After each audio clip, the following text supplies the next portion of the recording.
Um, well, just want to say a huge thanks to Francisco for basically how the journey started for me is that I wanted to get into the EV scene and I just really couldn't afford it. And then when the Shark kind of hit the BYD lineup, I was really interested because I felt like it was perfect time for me to be able to get into the EVs, and I wasn't going to be restricted to kind of, charging because of the hybrid system. And along my journey, which was kind of brief, like for a year, Francisco popped up, and I didn't know him. So we've probably known each other for how long? Probably Since beer, a bit since before Beer O'Clock Hill. beer o'clock. maybe a month before that even. He reached out, and I thought, look, what I'll do is I'll make a trip so we can get together and see how we work together. There is definitely, I think you guys are definitely going to see a long-term relationship here.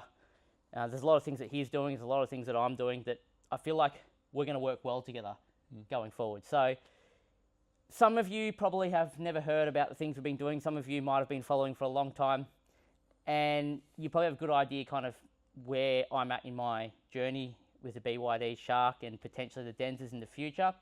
But what I wanted to share, and something Francisco has been he's been talking to me on and off about it for maybe 2-3 months, maybe even a little longer. And that's about kind of showing how renewables kind of going to fit into the future, and in your words, how much more superior they are over legacy vehicles. That's his wording, and I don't disagree, but I'm very open-minded. So I come from legacy forward driving, camping, and I understand what we need to prepare ourselves for when we're doing a big touring trip. And I'm going to let Francisco kind of open up to kind of explain what he visions, and I'm sure he'll look at me to fill in when we're a little lost. But go, shoot yourself off here. So basically, it all started when you go on Facebook and all these people with diesel say, "Oh, your electrics are no good," and I can get 1,000 Ks on one tank, and I can fill it up in 5 minutes and all that kind of stuff. So then I started thinking, how about we do a challenge that you couldn't possibly do with a combustion vehicle? So the idea is, when you do a trip, you plan where you're going to refuel, how much range you've got, where if you get to a certain point and you need and your refueling fails, then you got to have enough fuel left so you can make it to whatever the next town or whatever it is, and you do all that kind of planning. So one of the thoughts was, what if we actually get an EV, put some solar panel, carry some solar panels, and then do a trip where there is no plan. You just go, so you have no idea where you're going, you have no idea what range you need, and basically you have to carry everything that you're going to need. So the solar panels basically provides your energy. You need to carry enough food for surviving for whatever long this thing is going to last, which I think you don't know that though. You don't know how long it's going to last. Well, yeah. So essentially, the original thought was, what do you actually need? You need energy to be able to drive, you need food, and you need water, right? So the energy, we can use solar panels on a trailer, and then you charge during the day and drive, early in the morning and late in the afternoon. Water, we can actually make water using those water generators that basically is like a dehumidifier and gets water out of the air. So as long as we got power, we've got water. I didn't even know about that, by the way. Like, I knew about the technology, but Yeah, you get about 20 liters a day from one of these things. That's crazy. 20 liters a day. So the other limit is how much food you can carry, right? So, since I don't do a lot of living off the land, I look at how much food can I actually carry, and that's basically going to be our limit. If we can get, I don't know how many kilos of food you actually need, but I'm guessing probably about 6 weeks worth of food you could carry on top of everything else. I'm going to tell you now, that is very hard to do. So just as an example, like the Simpson Desert trip that I just did, our structure to how we would do our food shop was the last main shop that we could get access to before we entered the desert, and we still kind of almost didn't have enough when we came out the other side a week later. And the things that are hard are, you have to, I mean, it depends how much quality in the food you're eating as well. Okay, so like if you're having steak, or meat, you have to maintain, freeze them, to defrost them. But I mean, if you're gonna live on rations, food that is dry, and then you add moisture to it to eat, it's different. These things, you can have much more lighter carrying loads. You're adding water, which you can generate. So it's going to come down to the quality of food. I don't know.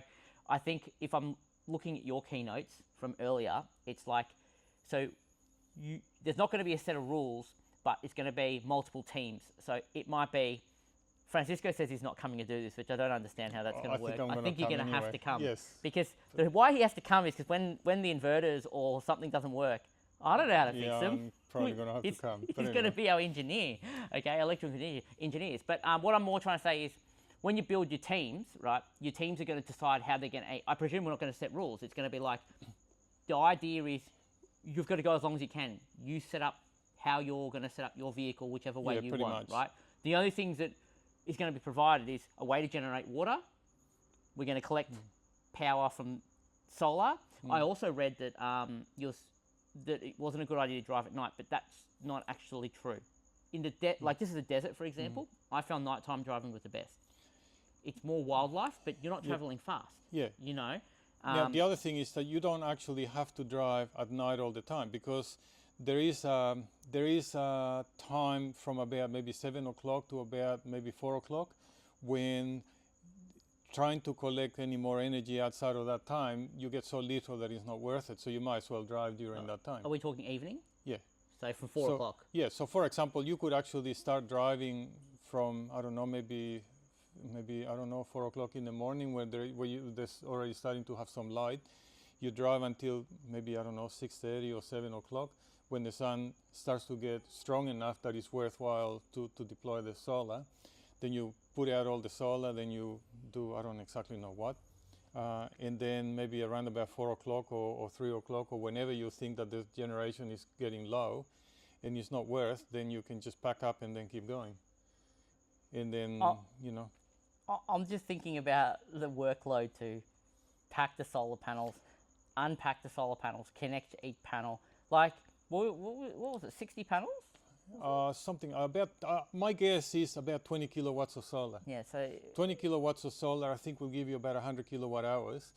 And then the idea is to drive maybe about 200 kilometers a day. From what I've heard from other people, about 200 kilometers a day is about a reasonable amount of driving that you can do in a day. But that's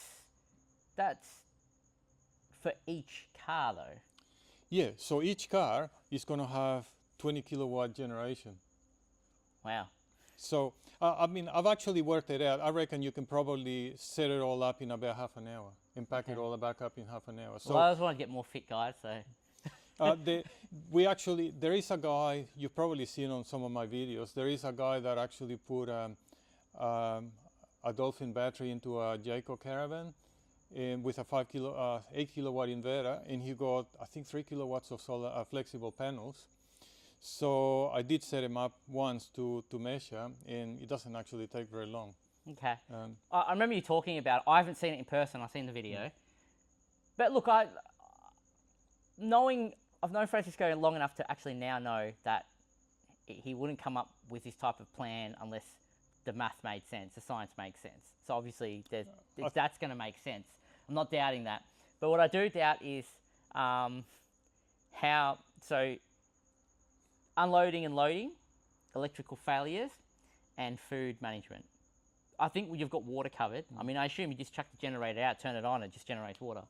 Yeah, you'll probably have it running in the car. And look, carrying water, guys, like through the desert, is one of the top items that you have to carry. You carry a lot of it, you carry extra, and it's heavy. So not having to carry water is a really good thing. I presume we'd still carry a small degree, but we would use that as backup. Well, you probably have, I don't know, a 20-liter drum, and then you empty whatever you've caught, and then your generator generates more, so you always have maybe 20 liters of backup, or I don't know. There are other people that know how to do this kind of stuff and how to plan this kind of thing. Yeah, you just tell them what the capacity is. My next thing is, like, I know a little bit about solar, but for you guys that don't know, in winter, you can assume you generate about like half the amount of solar you would in summer. That's what I find. What happens if we have a cloudy day? A cloudy day You drive coverage. less. So you end up driving less.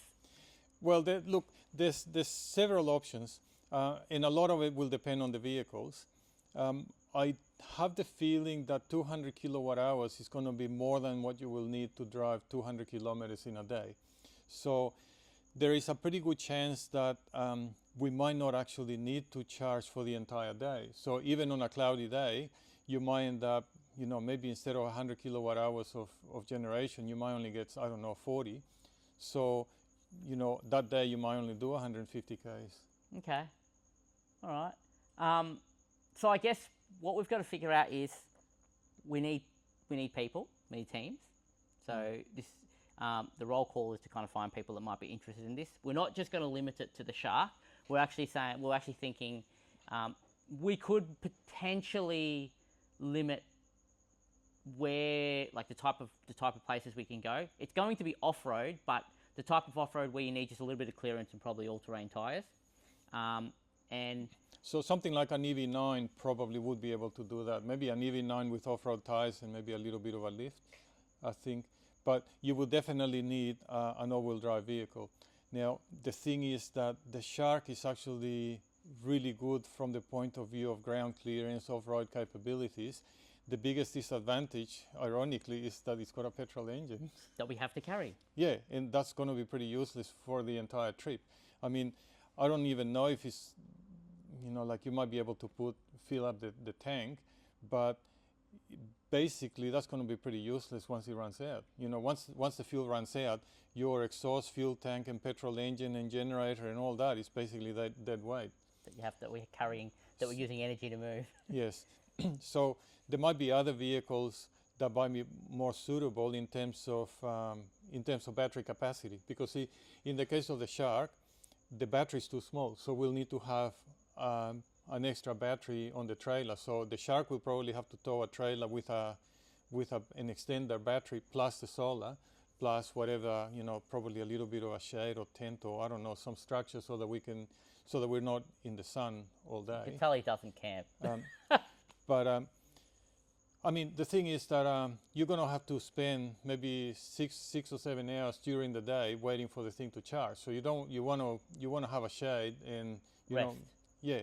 Now the thing is, the Shark will actually have to tow a spare battery, whereas a full EV, for example, something like an EV9 with a 100 kilowatt hour battery, wouldn't actually need to carry an extender battery because it doesn't have a petrol engine. Can't we just put one in my tray?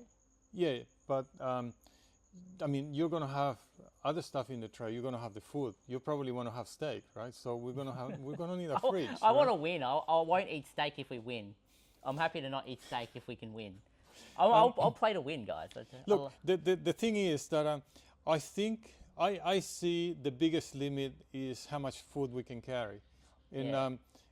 I know that we want to win, but I'm pretty sure there will be other people that will be able to carry a lot less food and somehow gather food from around. I'm sure they'll be happy to catch something that moves. Yeah, I mean, you could fish. Fishing?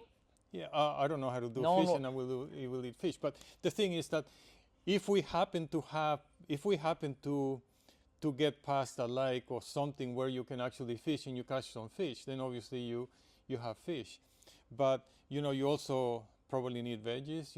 At some point the thought was, could we actually carry some seeds and grow some fresh veggies? Like if you're going to spend 6 weeks and a lettuce takes, I don't know, a week or two to grow, you might actually want to plant the seeds when you leave, and Does then it really take a week to grow lettuce? I don't know. I think it takes a lot longer. I don't know how long. But I don't know about that, but I don't know. You might be able to, you might be able to leave some. Greenhouse in the back of my. You might be able to leave some somewhere and then come back later on and pick them up. But that's a more probable idea, but. But look, the whole the other thing too is that we need to have a way of planning where we're going to go. And one of the thoughts was to make this kind of like a broadcast, you know, something a bit like a Survivor kind of thing. And then people would actually vote on where you're going to go the next day. So the whole idea is to make it unpredictable to the point where you can't actually go off and say, well, you know, I know that I'm going to get near this town, therefore I could actually duck out and refuel, right? So you want to make the trip in such a way that there is no way for you to, oh, you know, we're going to go and stop at that town, right? And then Have a you pub can just, meal. yeah. So part of the idea was to have people vote where you're going to go next. So you can't actually go off and basically you can't plan a fuel stop realistically.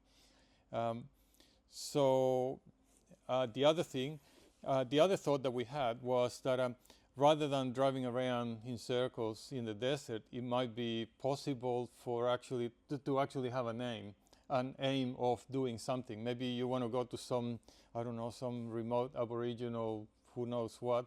You go over there and drop something for them, or pick, I don't know, something. I'm sure that somebody will come up with some. I'm not sure you can something. say that. Just, well, I know what he means though. He wants to set an objective, like not make it pointless. So Yes. potentially set a goal to maybe grab something or move something for a community that can't otherwise do it without paying a lot of money or something like that. Yeah, something like that. Even potentially, I mean, this hasn't been discussed, but it even could be maybe. You remember how you were saying at the end of it all, because we want to crowdfund the acquisition of the equipment, the and solar then panels, batteries, or whatever else we're going to take. and then we want to donate that then to a rural community that will be able to use it, so it doesn't go to waste. But what I was just thinking of, maybe the whole operation could be that we aim in the end to get to this rural property location, and then we use everything we have to power all the equipment we need to install it and set it up for the rural community. Yeah, except that once you drop it off, you've got no way of getting back. I didn't think about that bit. We've got one tank of fuel, guys. I'm not sure. That's a good point. I didn't think about that. But yeah, okay. But either way, like we want an objective, and we want to be able to crowdfund and not waste what we've acquired. But You know what we could do? Comes to good use. We could actually install AC chargers on some of those remote communities so that anybody with an EV can actually do this trip and charge. That'd be a good idea, but then we need a licensed electrician. Oh, I can talk. I know someone. Look, I don't know if he want to do it, but actually, he's getting a shark. Yeah. My neighbour. Anyway, I mean that's one option. I mean, part of the crowdfunding could be to donate these things, and I mean, 20 kilowatts of solar. Like if you're gonna, you know, we were talking about how many vehicles would you actually need in a team, and you know, sounded like we probably need three vehicles to make it safe. Like you don't want to do this by yourself. You probably want to have other people. So if you got 3 vehicles and each vehicle has got 20 kilowatts of solar and maybe an extra 60 kilowatt hour battery, so you're talking about 180 kilowatt hours of storage and 60 kilowatts of solar that you could actually put somewhere. You know, 60 kilowatts of solar is enough to run a fast charger. Yes, it is. So you could potentially drop this into some rural community and then, you know, put in, I don't know, maybe an AC charger, because, you know, an AC charger will be enough. It'll be slow, but it'll be enough for somebody on an EV to actually do that route or something like that. Yeah. And, you know, obviously, you're not going to have people driving there all the time. So the extra energy can just be used for whatever they want. And, you know, the water generators could actually be part of, because a lot of this equipment is just going to be used for this trip. And, you know, once you've done the trip, we're not going to use any of this stuff. Like the solar panels are not actually what you would install in your house, because they're flex panels, so they're not something that you could, I mean, you could use them, but I think There's better options. yeah, you could actually leave this as an installation in some rural community and give them electricity, water, and I don't know what else. So, look, obviously you guys can tell just from this general conversation, there's no certain plan yet, but you guys are getting like the idea of kind of what you want to do. I mean, I'll do it. I'll do it, but we've got to find people that are going to want to come along with the journey. And I think bringing a couple of different skill sets is going to matter, because I can't fish, so I don't know. You know, and Look, food I think this is going to be a fairly big project. You know, it's going to take maybe a year of preparation. So we're going to have to build a prototype. We're going to have to test it, make sure that, you know, how long does it take to put it together, how much it generates.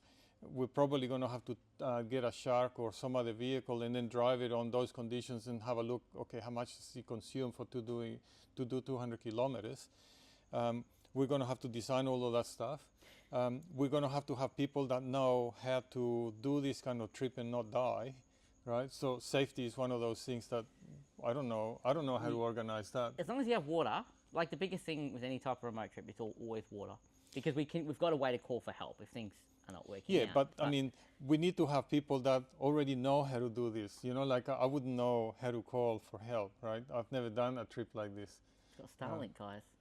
Actually, I shouldn't say that. Starlink is not a good reliable emergency communication device. But yeah, I think, and the other part of it is we want it documented. So if I'm part of the adventure, like the project, I don't want to be the one filming everything. So we want to find someone. We've got to find a way that, and we're talking about like capturing the planning of it, like all our planning and figuring out what will and won't work, and our discovery of something that won't work, all our research and development to make the project happen. And then we actually want to document the trip, obviously, so we can broadcast it. So we basically, you know, I'm pretty sure that we're going to build something that is not going to work. You know, we're going to go and buy some panels, turn out that they're crap, right? And then, okay, you know, whatever.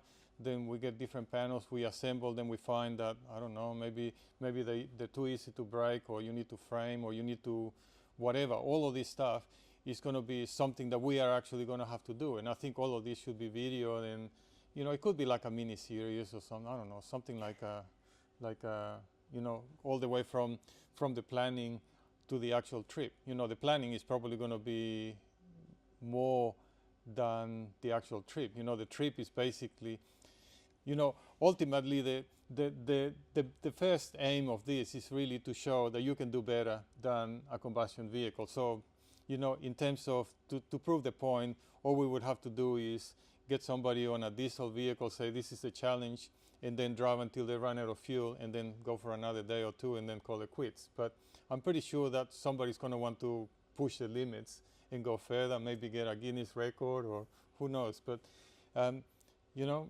so there's a lot of things that we need to consider. So this video is to kind of put it out there.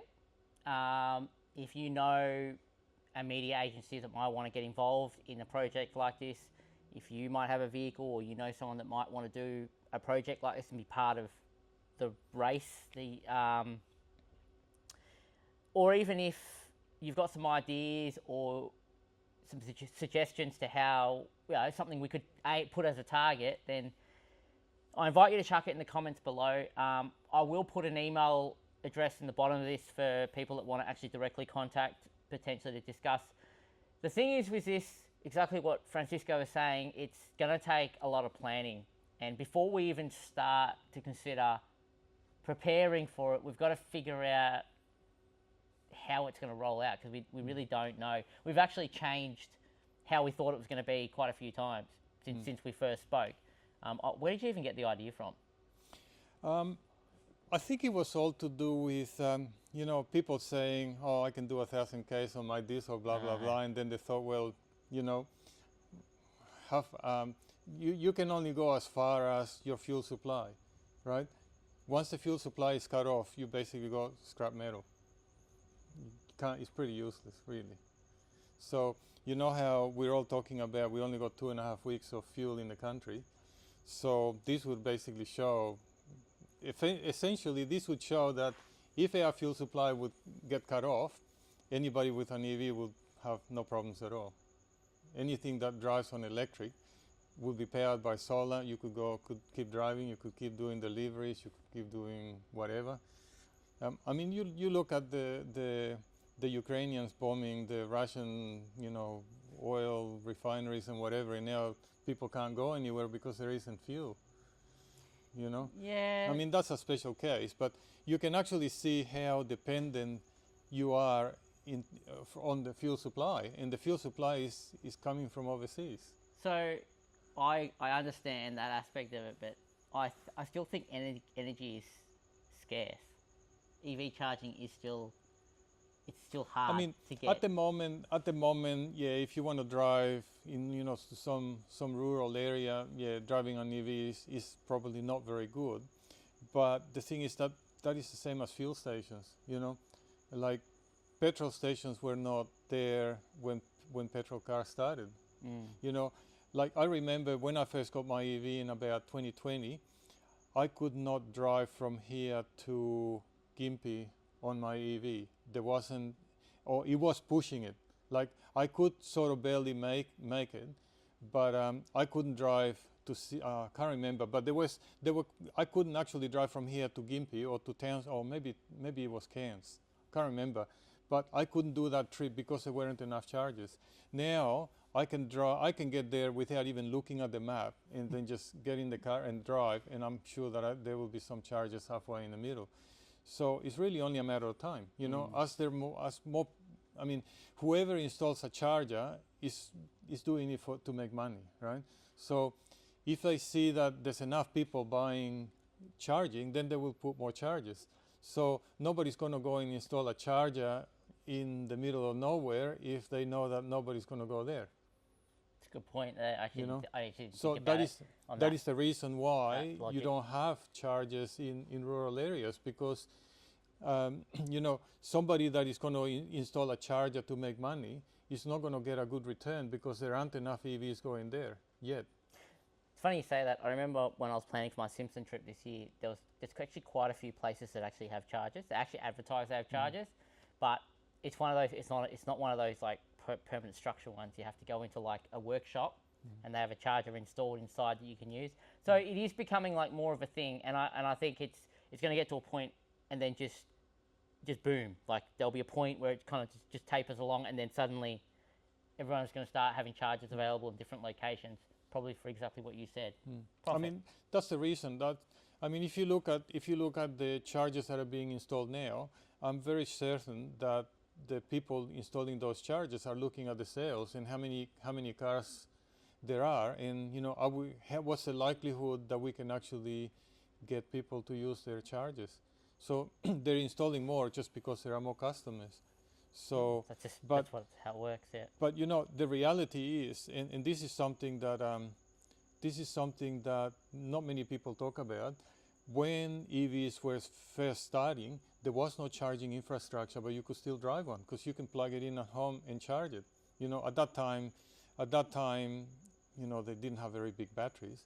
But if you actually took an EV like a Seal or an Atto 3, and you took it to a country that has absolutely no charging infrastructure, you could still drive that car for certain kinds of trips, because you could actually just plug it into your home and then charge it.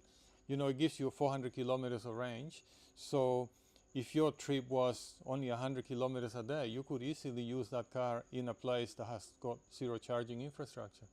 Whereas you couldn't do that with a combustion vehicle. If there is no petrol stations, you can't run. So in a zombie apocalypse, EVs will continue to run. Yes. All right. Well, is there anything else you want to add to this before we No, I think wrap it up? We might, because we're all over the place in this video. I might summarize what we've spoken about and chuck it in the description in the video, so you guys can kind of see it in a bit more structured, summarized idea.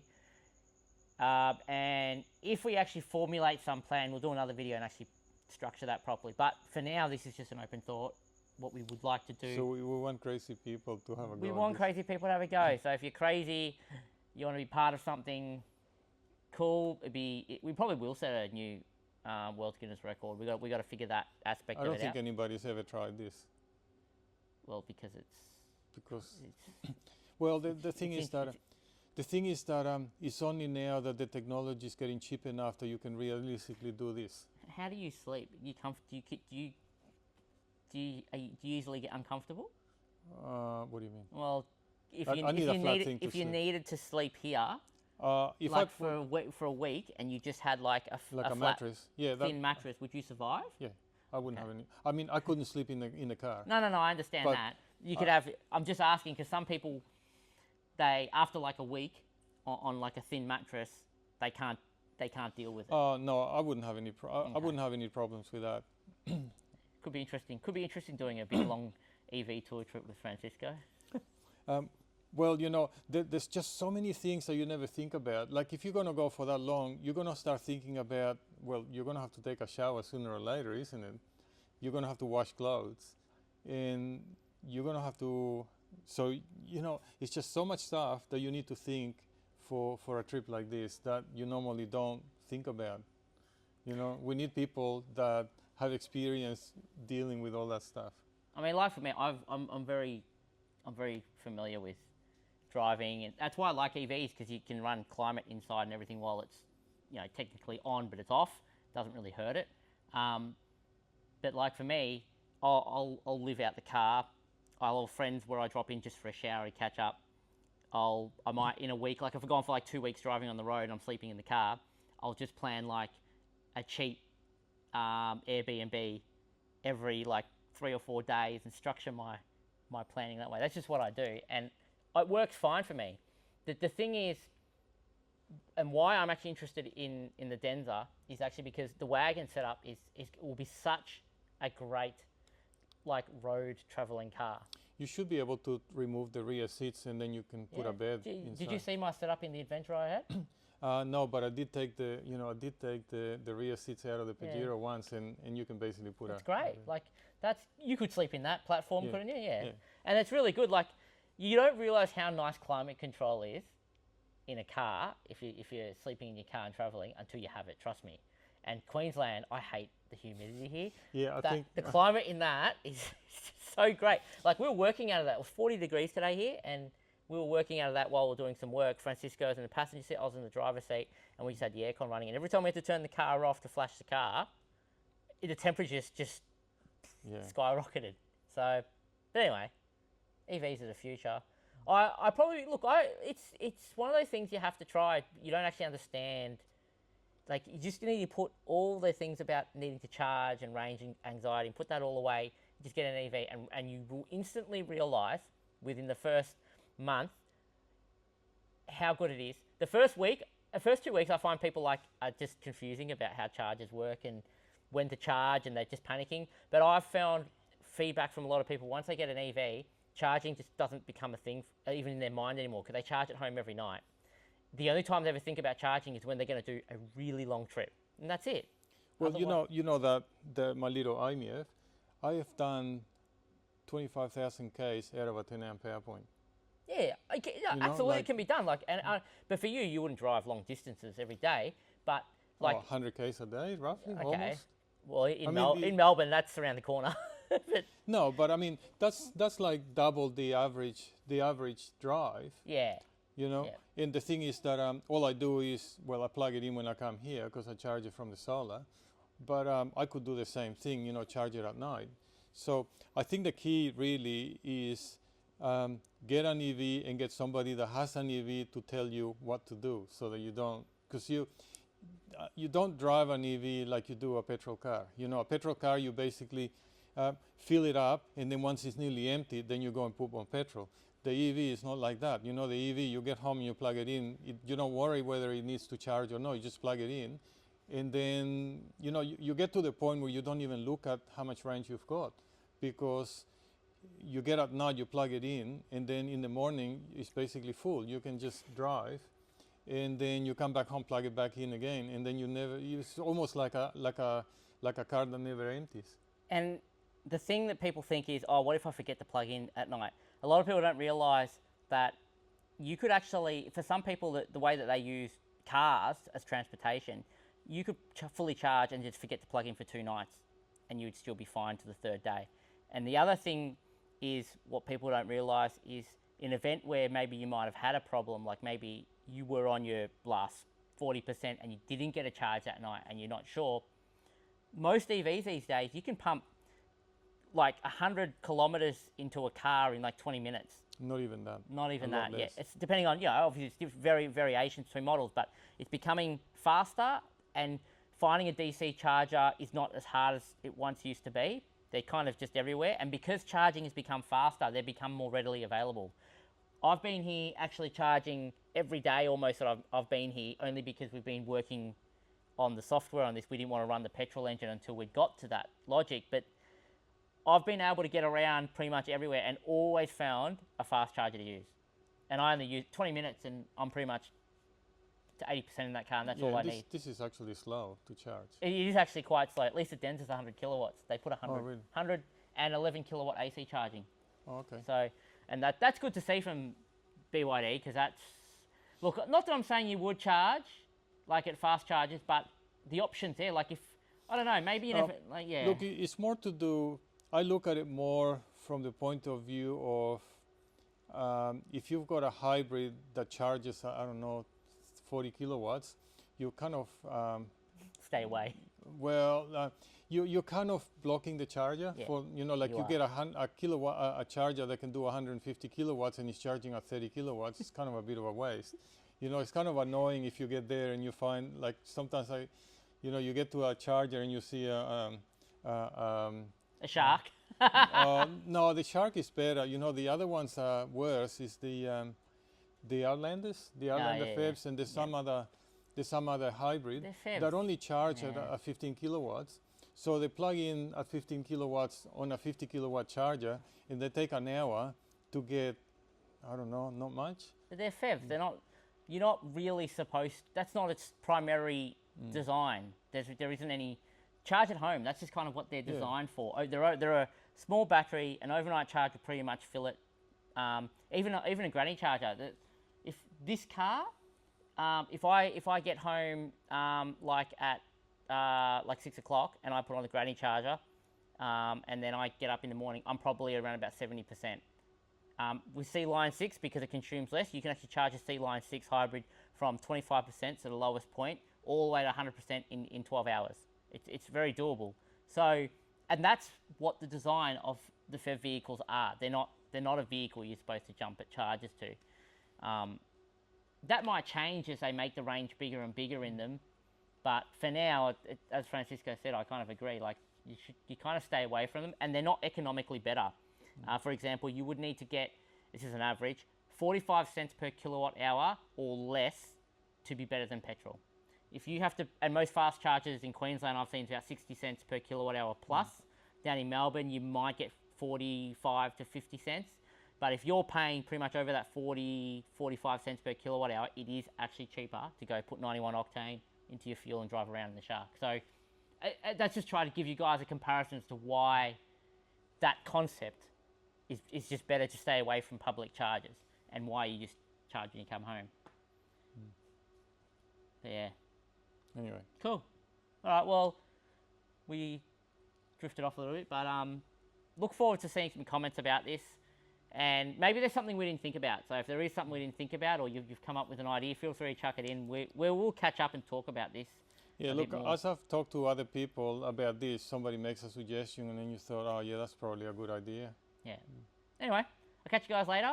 And don't forget to check out Francisco's YouTube channel. He's got a small channel where he shows a lot of the tinkering he's done with electric vehicles and anything else. You can see the little onion doing a burnout. Yeah, you can see that.